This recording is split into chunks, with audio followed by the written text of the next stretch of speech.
everyone, I'm Jennifer Wilds, and I'm the Collections and Exhibits Director here at Discovery Park of America, and this is a moment of discovery. I wanted to talk to you about another agent of deterioration, which is something that could potentially harm an artifact, and that agent is light. So whether it's sunlight or light bulbs, any kind of light that touches an artifact will cause some sort of damage. There are three different types of damage that could happen. It's either the visible light, which is what you can see. There is UV or ultraviolet light that you cannot see, and there's radiation, which is the heat that could be emitted. The type of artifact damage that occurs, it just depends on what kind of material the artifact's made out of.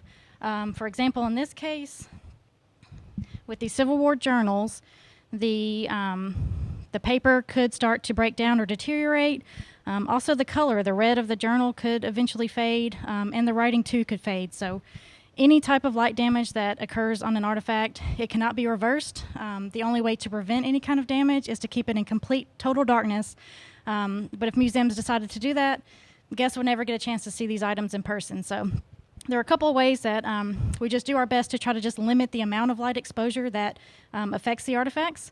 One, if you go to museums and it's you think it's a little dark in there, that's what they're trying to do. They're trying to just cut down on some of that light damage. Also, the type of light bulb you use. There are some specific types that they emit little to no UV or heat.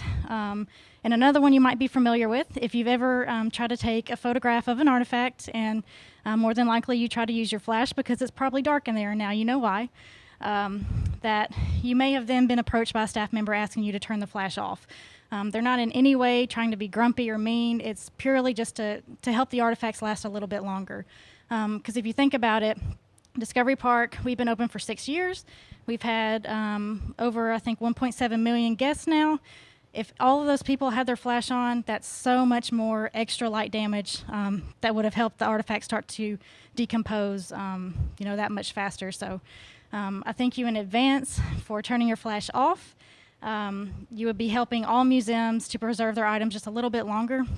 And for more moments of discovery, visit us at Discovery Park of America in Union City, Tennessee.